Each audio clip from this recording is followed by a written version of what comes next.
상추무침이 참 제 인생처럼 씁쓸하네요. 아무것도 안 넣었네? 자, 오늘은 곱창 전골 키트를 끓여보려고 합니다. 사실 이게 단순히 끓이는 게 아니라 제가 오늘 이 음식을 만들면서 하고 싶은 이야기가 있어요. 딱 10개월 전으로 돌아가 보면 그때가 제 인생에서 제일 버거운 시기였던 것 같아요.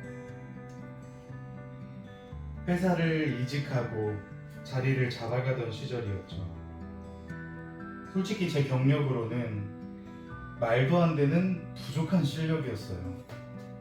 그러다 보니 사람들은 저를 진지하게 대하기보다는 장난치고 놀리고 비꼬고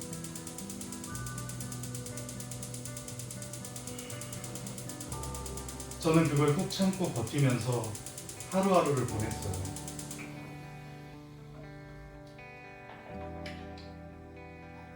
그때는 담배 한 갑을 살 돈이 없을 만큼 정말 힘들었어요. 그래서 더 서럽더라고요. 그런데 어느 날 다른 부서의 한 사람이 다가와서 반쯤 피다만 담배 한 값을 제 손에 쥐어주고는 집에 가면 입이 심심할 텐데 괜찮으시겠어요? 하고 웃으면서 건네주더라고요. 그 순간 정말 고마웠어요.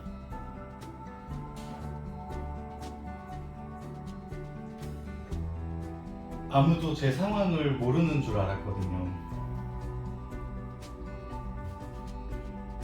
누군가는 작은 마음을 내어주는구나 싶었죠. 그렇게 몇 달이 흘렀어요. 저는 그 사람 덕분에 회사를 잘 버티고 있었죠.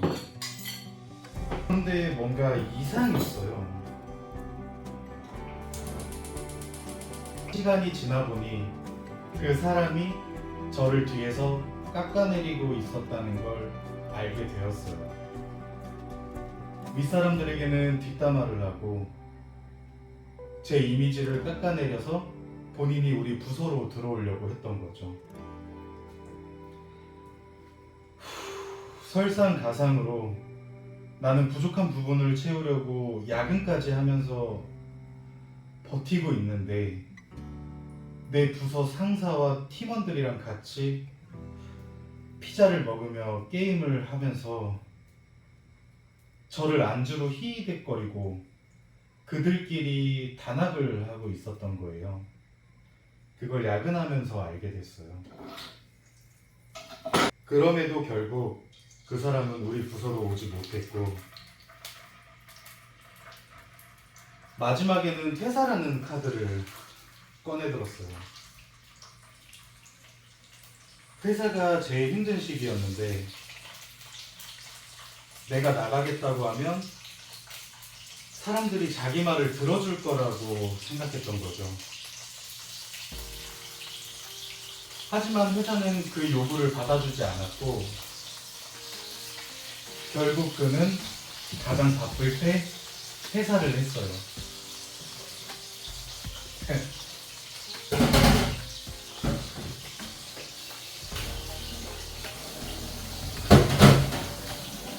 아, 시원하다.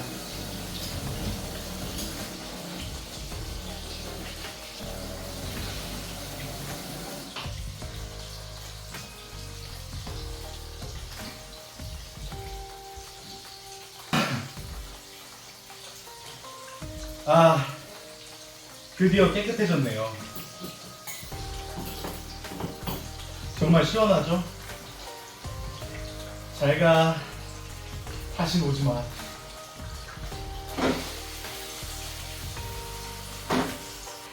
하늘은 맑고 구름도 하얗고 세상이 핑크빛으로 가득했어요.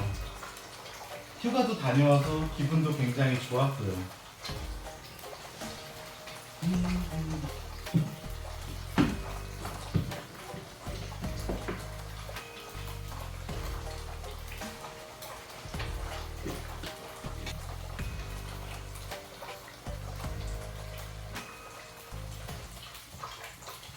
아, 고추렸다. 하지만 전 행복했어요.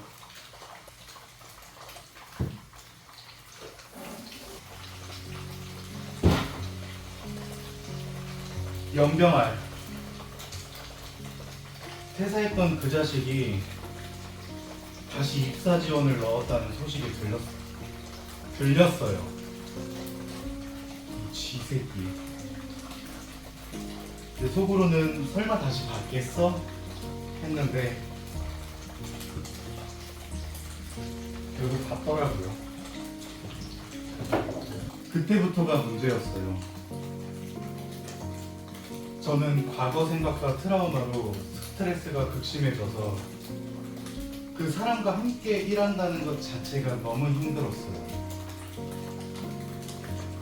죽고 싶을 정도로 무기력하고 아무것도 하기 싫고 그냥 물 흐르듯 살고 싶은데 그게 안 되는 겁니다. 제 입장에서는. 그래서 요즘 밤잠을 제대로 못 이루고 있어요. 사실상 이 이야기를 꺼내는 건 스스로를 돌아보고 힘을 주고 싶어서입니다. 회사의 경험이라는 게 받아들이기에 따라 누군가에게는 별거 아닐 수도 있어요.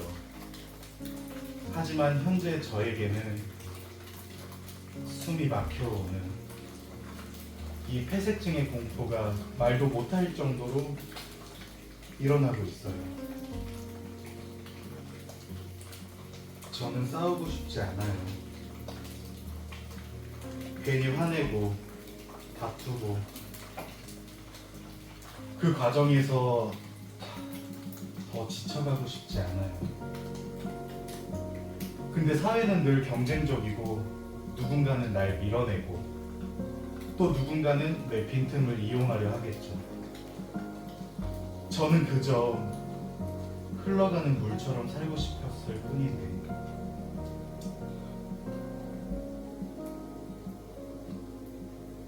그게 쉽지 않네요. 게다가 정당한 경쟁도 아니고 비겁하게 이간질과 뒤통수 치는 술수에 속수무책으로 당하고 비굴하게 무릎 꿇어간다면 언제까지 버틸 수 있을까? 그렇게 길들여진다는 건 얼마나 갉아먹히는 일인가. 더 이상은 지고 뺏기고 싶지 않아요.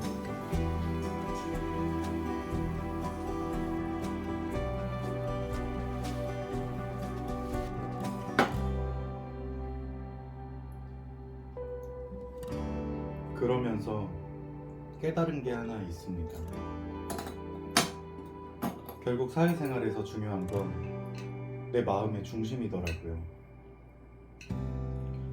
남이 뭐라고 하든 남이 어떤 의도로 다가오든 내가 그걸 다 잡으면 결국 내가 무너집니다. 20, 30대에 사회 들어서고 혼자서 버티는 게 얼마나 힘든지. 회사라는 건 결국 일터일 뿐이고 내 전부가 아니더라고요. 내가 하루하루를 열심히 살고 집에 와서 이렇게 따뜻한 밥을 해 먹을 수 있다면 그것만으로도 충분히 잘 살고 있는 거 아닐까요?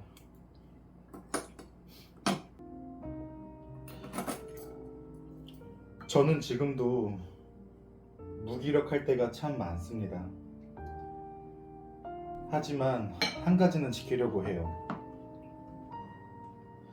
다른 사람 때문에 내 삶이 완전히 흔들리지 않도록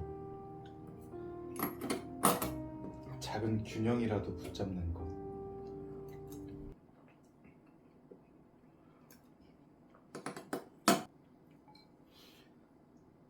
이 곱창 전골처럼 끓이다 보면 거품도 생기고 불순물도 떠오르고 그걸 한 번에 걷어낼 순 없잖아요. 그냥 한 번씩, 이렇게 한 번씩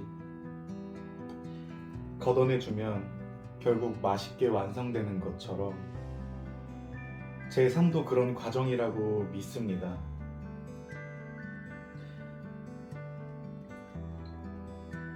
혹시 지금 힘든 시기를 겪는 분이 계신다면 그냥 버티는 것만으로도 충분히 잘하고 있다고 말씀드리고 싶어요.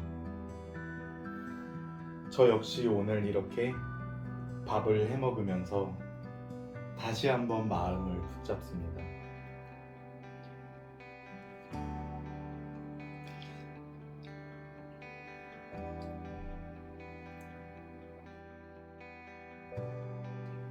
초등학생 때부터 성인 되고 나서도 계속 친구였던, 좀 오랫동안 친구였던 친구가 있어요.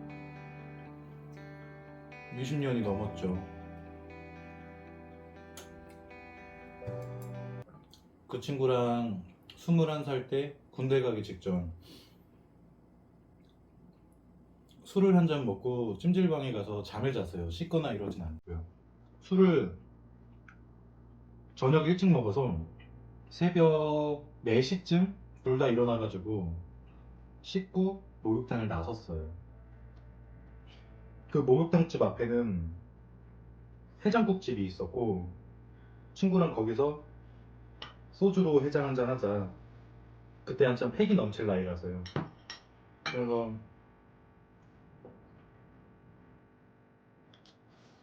소주 한잔 하면서 해장국을 먹는데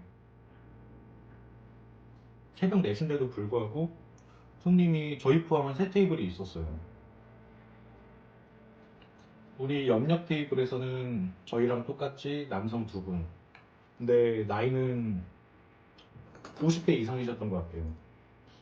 그분들이 술을 드시면서 두 분에서 의견 차이로 그렇게 싸우시더라고요.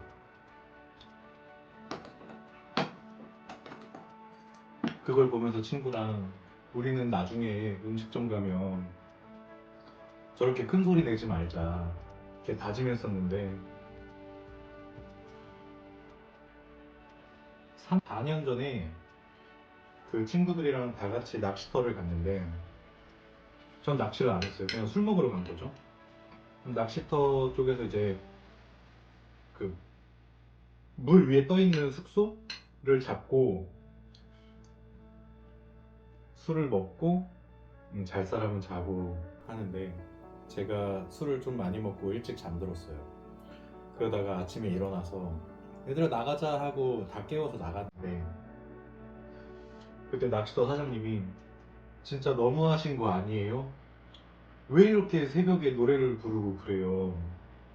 라고 저희한테 하소연을 하시더라고요. 그러니까 이게 화를 내셨어야 됐는데 정말 죄송하게도 저희가 또 덩치들이 다 있어서 하소연을 하시는데 정말 죄송했어요. 그렇게 사과를 많이 하고 나왔던 날은 처음이었던 것 같아요. 그런 일도 있고 참 별의별 일이 있었네요.